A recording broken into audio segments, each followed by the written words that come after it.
Lors du grand repas de Noël, juste au moment où la pièce s'emplissait de conversations chaleureuses, ma mère m'a regardée et a lancé: « Pourquoi n'es-tu pas venue à la baby shower de ta sœur ?» Sa voix était assez forte pour que les proches assis 3 chaises plus loin se retournent. Les sourcils de Camille se sont levés, amusés. Un silence a balayé la table, tout le monde attendant que je craque sous la question. Mais je n'ai pas scié. J'ai posé ma serviette lentement, sentant mon pouls se stabiliser. Il supposait que j'étais restée chez moi par méchanceté. Il supposait que les invitations manquantes étaient de ma faute. Il supposait trop de choses. La signature racontait une toute autre histoire. Je m'appelle Chloé, et si vous demandiez à quelqu'un de ma famille de me décrire, il ferait probablement une pause parce qu'ils n'ont jamais pris le temps de regarder de près. J'étais l'enfant calme, celle qui se fondait dans l'encadrement des portes tandis que ma sœur aînée, Camille, de 3 ans mon aînée, illuminait chaque pièce simplement en y entrant. Ma mère, Valérie, n'a jamais eu l'intention de tracer une ligne entre nous, mais elle l'a fait à travers chaque compliment qu'elle donnait. Camille avait une ombre qui avait exactement la forme de mon nom. Mon père, Philippe, adoucissait les angles quand il le pouvait, mais il a passé la majeure partie de sa vie à éviter les projecteurs et les disputes qui allaient avec. J'ai grandi en étudiant le silence comme d'autres enfants étudiaient le solfège. Je pouvais dire quel genre de journée nous allions passer rien qu'au bruit des pas de Valérie dans l'escalier, ou à la façon dont Camille traînait le mot « maman » quand elle voulait quelque chose. J'ai appris très tôt que l'affection dans notre maison ne se partageait pas, elle s'allouait. Pourtant, la vie a une façon de vous pousser en avant, que vous soyez prêt ou non. J'ai 31 ans maintenant, je vis dans un appartement modeste à Lyon, travaillant en freelance comme graphiste. Mon travail me retient à la maison, ce qui ne me dérange pas, surtout avec ma grossesse. À 6 mois, certains jours semblent plus lourds que d'autres, mais je me suis habituée à porter le poids seule. Lorsque j'ai partagé ma nouvelle pour la première fois, la réaction a été polie, agréable, presque administrative. Valérie m'a félicité, puis a immédiatement basculé sur la grossesse de Camille comme si c'était l'événement principal et la mienne une simple première partie. Camille a souri en coin pendant l'appel, une main posée théâtralement sur son ventre à peine visible, comme si elle jouait dans une publicité. Philippe a dit qu'il était heureux pour moi, mais ses yeux se sont tournés vers Valérie, attendant la permission de ressentir la bonne émotion. Je m'étais dit de ne pas en attendre plus, et pourtant, je l'ai fait. C'est peut-être pour cela que j'ai mis tant de moi-même dans l'organisation de ma baby shower. Je voulais que ce soit simple, chaleureux, quelque chose qui ressemble à un accueil dans une famille à laquelle j'avais passé des années à essayer d'appartenir. J'ai conçu des invitations délicates sur du papier cartonné crème, j'ai entouré chacune d'un ruban et j'ai apporté la pile au bureau de poste moi-même. J'ai vérifié 3 fois les noms et les adresses, m'assurant qu'aucune enveloppe n'était mal dirigée. L'employé a tout scanné et m'a assuré que la livraison serait rapide. Pour la première fois depuis longtemps, je me suis laissé imaginer une pièce remplie de gens qui étaient là pour moi. Une semaine plus tard, quand rien n'est apparu sur la page de suivi à part le même mot signé encore et encore, je me suis dit que ce devait être un bug informatique parce que l'alternative semblait trop familière. Le matin de ma fête semblait étrangement lumineux. Le genre de soleil qui vous fait croire que les choses pourraient enfin bien se passer. J'ai passé des heures à me déplacer lentement dans mon appartement, ajustant les guirlandes lumineuses, vérifiant la table des desserts, m'assurant que les coussins des chaises étaient assez moelleux. Manon est arrivée tôt avec un plateau de financier, affichant ce regard qui essayait d'être joyeux mais qui portait de l'inquiétude sur les bords. Je lui ai dit de ne pas s'en faire. Je me suis dit la même chose. À midi, la pièce sentait la vanille et les agrumes. La musique était douce, la décoration simple, rien d'extravagant. Je voulais quelque chose d'intime, quelque chose de vrai. Je ne cessais de regarder la porte chaque fois que l'ascenseur tintait. Ce n'est qu'après la 2e heure que j'ai réalisé que j'avais trop bien mémorisé ce son. Personne de ma famille n'est venu. Manon a posé une main sur mon dos quand elle m'a vu fixer le couloir à nouveau. Peut-être les bouchons, a-t-elle chuchoté. J'ai hoché la tête, bien que ce ne fût pas la circulation. Ce n'était pas la météo. Ce n'était rien d'autre que le même silence avec lequel j'avais grandi, juste habillé différemment. J'ai vérifié mon téléphone. Pas de message, pas d'appel manqué. Le groupe WhatsApp familial était calme. Camille n'avait rien écrit de la journée. Valérie et Philippe n'avaient même pas envoyé un emoji. Je continuais à déglutir difficilement, me disant de sourire aux amis qui étaient venus, mais chaque fois que je clignais des yeux, je revoyais les chaises vides. Quand la fête s'est terminée, Manon m'a aidé à ranger. Elle a essayé de me distraire avec des blagues, mais quand elle est partie, le silence dans mon appartement semblait plus lourd que les cartons empilés dans le coin. Je me suis effondrée sur le canapé, mes mains sur mon ventre, et je me suis forcée à respirer régulièrement pour que le bébé ne sente pas mon cœur s'emballer. Puis mon téléphone a vibré. Un message de Camille. La prochaine fois, organise-toi plutôt, petite sœur. 8 mots. Pas d'émoji cœur, pas d'excuses, pas de questions, juste une condescendance si décontractée qu'elle m'a fait serrer la mâchoire. Quelque chose clochait. Même pour elle, c'était trop lisse, trop confiant. J'ai ouvert ma liste de naissance pour vérifier s'ils avaient au moins regardé. La ligne me fixait en retour, non consulté. C'est là que je me suis souvenu des numéros de suivi. J'ai sorti les reçus d'envoi que j'avais gardés, cliquant sur chacun d'eux. Distribuer. Distribuer. Distribuer.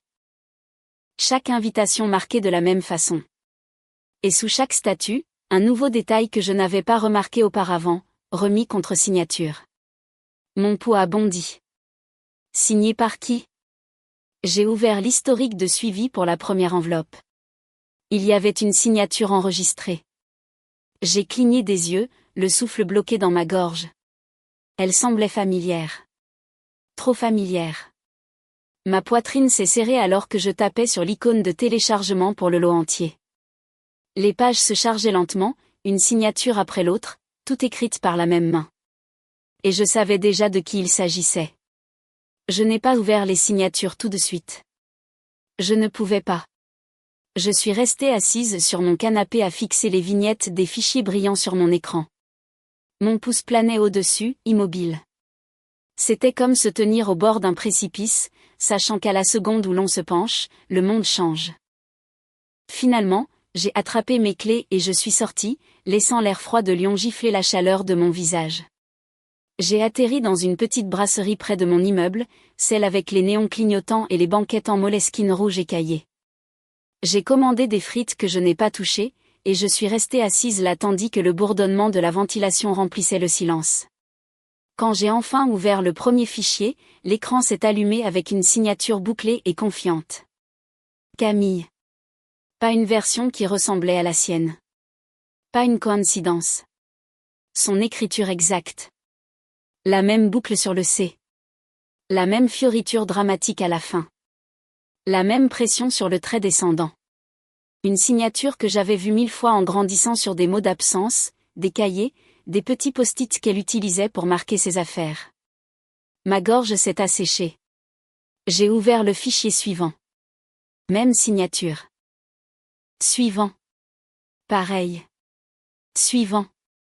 Pareil. 12 invitations. 12 signatures identiques. Elle n'avait pas juste intercepté une enveloppe. Elle les avait toutes prises. Je me suis adossée contre la banquette, la poitrine serrée. Les frites étaient froides maintenant, intactes. Dehors, quelqu'un grattait le givre sur un pare-brise, un son dur et irrégulier. Cela m'a ancré juste assez pour continuer à respirer. J'ai ouvert les journaux de suivi détaillés et fait défiler les horodatages. Chaque paquet avait été livré à l'immeuble où vivait Camille. Même créneau de livraison, même signature, l'un après l'autre, précis, intentionnel, pas une erreur. J'ai fermé les yeux et des flashs du passé ont afflué. Valérie félicitant Camille pour des choses que j'avais faites, des cadeaux d'anniversaire qui avaient dû se perdre, une carte de vœux que j'avais envoyée l'année dernière et dont maman n'avait jamais parlé, la fois où j'avais posté une photo encadrée et qu'on m'avait dit qu'elle n'était jamais arrivée. Toutes ces petites disparitions que j'avais mises sur le compte du hasard, ce n'étaient pas des accidents. J'ai ouvert un nouvel onglet et j'ai tout imprimé. Les pages de suivi, les feuilles de signature, les journaux. Ma petite imprimante ronronnait bruyamment dans mon appartement silencieux, crachant page après page jusqu'à créer une pile nette qui, d'une certaine manière, donnait à ma colère un air organisé. J'ai tout glissé dans une simple chemise cartonnée. Pas d'étiquette, pas de drame, juste la vérité. Le lendemain matin, je me suis assise à ma table de cuisine avec une tasse de thé que je goûtais à peine et j'ai fixé ce dossier comme si c'était un être vivant. Je n'avais pas peur. Je n'étais pas incertaine. J'étais stable. Pour la première fois depuis des années. Le repas de Noël était dans une semaine. Ce n'allait pas être une scène de ménage. Ce n'était pas une vengeance bruyante et désordonnée comme les gens s'y attendent. C'était de la clarté. C'était enfin refuser d'être effacé. Et quand le moment est venu, j'étais prête. Noël ressemblait toujours à la même chose chez mes parents. Un éclairage chaud, l'odeur de la dinde rôtie, les proches se pressant autour de la longue table en bois. Mais ce soir-là, en entrant avec le dossier coincé sous mon bras, tout semblait plus net, plus clair, comme si chaque son avait été amplifié et chaque émotion dépouillée de son déguisement. Valérie m'a repéré la première. La voilà, a-t-elle dit, souriant juste assez pour que les gens pensent que cela signifiait quelque chose. Camille a jeté un coup d'œil depuis son siège, une main reposant théâtralement sur son ventre de 7 mois comme si elle posait pour un photographe. J'ai pris ma place en face d'eux, plaçant le dossier sous ma chaise. Mon pouls est resté stable, ma respiration calme. Le silence, pour une fois, m'appartenait. Le dîner a commencé de la manière habituelle. Des banalités, le bruit des couverts, ma mère se vantant du thème de la chambre de bébé de Camille, tandis que Philippe approuvait de la tête. J'écoutais comme on écoute une histoire familière dont on a passé l'âge. Puis c'est arrivé. Alors que la pièce s'installait dans une conversation douce, Valérie s'est tournée vers moi et a dit assez fort pour que le bout de la table l'entende. « Pourquoi n'es-tu pas venue à la baby shower de ta sœur ?» La question a traversé la pièce comme une lame. Quelques parents se sont arrêtés, la fourchette en l'air. Les lèvres de Camille se sont courbées non pas en un sourire, mais en quelque chose de proche. Cette fois, je n'ai pas laissé le silence m'engloutir. J'ai plié ma serviette soigneusement et l'ai placée à côté de mon assiette. J'ai eu la mienne aussi, ai-je dit, d'une voix égale. Vous étiez invité. La réaction fut instantanée. Un murmure a parcouru la table. Quelqu'un a halté. Philippe a cligné des yeux 2 fois comme s'il ne m'avait pas bien entendu. Valérie a froncé les sourcils, offensée. Nous n'avons jamais rien reçu. C'était là, la ligne à laquelle elle s'accrochait, le déni qu'elle pensait solide. Je me suis penchée, j'ai sorti le dossier de sous ma chaise et je l'ai posé sur la table. Le bruit sourd n'était pas fort, mais c'était suffisant pour attirer toutes les paires d'yeux. Je sais, ai-je dit. C'est pour ça que j'ai apporté ça. Les sourcils de Valérie se sont froncés. Camille s'est redressée sur sa chaise. Quelques cousins se sont penchés en avant. J'ai ouvert le dossier lentement, les pages bruissant les unes contre les autres. Je ne me suis pas précipitée. Je n'ai pas joué la comédie. J'ai simplement posé la première page à plat sur la table, les journaux de suivi, des statuts identiques imprimés dans la marge gauche. Ceci, ai-je dit calmement, est l'historique de livraison de chaque invitation que j'ai envoyée. Camille a ricané. Chloé, sérieusement. J'ai levé une main. Regarde juste. Valérie a tendu la main vers le papier, scannant les premières lignes. La confusion sur son visage n'a pas duré longtemps car la vérité était juste là. Distribuer. Distribuer. Distribuer. Tous à l'immeuble où vivait Camille. Ça ne prouve rien, a claqué Camille, sa voix se tendant. J'ai ajouté la deuxième pile de documents, les confirmations de livraison avec les horodatages et les détails de l'itinéraire d'expédition. Puis j'ai fait glisser les pages de signature à travers la table comme une dernière carte silencieuse dans un jeu qu'elle pensait gagner. J'ai montré les paquets remis contre signature. La pièce s'est figée. 12 lignes de signature, 12 boucles identiques, 12 fioritures confiantes et exercées. 12 fois Camille. Valérie a couvert sa bouche. Philippe s'est penché plus près, plissant les yeux comme si la vérité était trop vive pour être regardée directement. Une tante a chuchoté, « Oh mon Dieu !» Un cousin a échangé un regard avec sa femme. La chaise de Camille a raclé le sol alors qu'elle reculait brusquement. C'est ridicule. N'importe qui aurait pu signer. Ils auraient pu, ai-je dit doucement. Mais ils ne l'ont pas fait. J'ai poussé la feuille du dessus vers elle. Chaque signature correspond. Celle de ma sœur. Le visage de Camille s'est vidé de sa couleur. Tu déformes les choses. Tu ne sais pas. Je sais que tu ne voulais pas que j'aie une fête qui compte, ai-je répondu, toujours calme. Je sais que tu as intercepté chaque invitation. Je sais que ma famille ne m'a pas ignoré. Ils n'ont simplement jamais eu la chance de venir. La mâchoire de Philippe s'est crispée. Camille, a-t-il dit prudemment. Pourquoi aurais-tu? Papa, arrête, a-t-elle claqué, sa voix montant. Elle rend ça dramatique. Elle fait toujours ça. Elle est jalouse. J'ai secoué la tête. Ce n'est pas de la jalousie. C'est ta signature sur 12 livraisons distinctes. Valérie s'est tournée vers Camille, la voix tremblante. Est-ce que tu as fait ça? Dis-le-moi tout de suite. La respiration de Camille est devenue rapide, erratique, ses mains tremblaient. Tu prends toujours son parti quand elle joue la victime. Elle a tout eu si facile alors que moi. J'ai presque ri à ça. Presque facile. Ma voix n'a pas monté, mais quelque chose en elle s'est aiguisé. Tu veux dire grandir invisible? Tu veux dire chaque accomplissement que j'ai gagné transformé en une conversation sur toi? Tu veux dire organiser une baby shower seule et se demander si ma propre famille me détestait à ce point? La pièce retenait son souffle. Philippe s'est frotté le front. Camille, ce n'est pas bien. Valérie fixait toujours les signatures, son visage se fissurant en temps réel. Je n'arrive pas à croire que je ne savais pas. Tu n'as pas demandé, ai-je dit calmement. Mais je ne suis pas là pour me battre. Je suis là pour arrêter de prétendre que cela n'est pas arrivé. Camille a reculé sa chaise encore une fois, sa voix vacillante. Tu essaies de m'humilier. Tu as planifié ça. Je n'ai pas planifié tes actions, ai-je répondu. Juste le moment où j'ai arrêté de les laisser rester cachées. Quelque chose dans la pièce a changé. Les proches qui m'avaient toujours vu comme la calme ont commencé à me regarder différemment, comme s'ils me voyaient clairement pour la première fois. Et quand ils se sont tournés vers Camille, l'admiration habituelle n'était pas là. C'était quelque chose de plus froid, de plus tranchant, quelque chose de mérité. Camille s'est levée brusquement, les larmes aux yeux. J'en ai fini avec ça, a-t-elle claqué. Je ne mérite pas d'être prise en embuscade alors que je suis enceinte. Elle est sortie de table en tempête, une main agrippant le bord de sa chaise pour s'équilibrer alors qu'elle bousculait un parent qui s'écartait de son chemin. Le silence s'est réinstallé, mais il n'était pas lourd cette fois. Ce n'était pas à moi de le porter.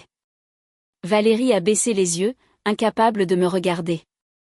Philippe a expiré lentement comme si la vérité était assise sur sa poitrine depuis des années. J'ai rassemblé les papiers et les ai glissés dans le dossier. Je n'avais pas besoin d'applaudissements. Je n'avais besoin de personne pour prendre mon parti. La vérité avait déjà fait ce qu'elle devait faire.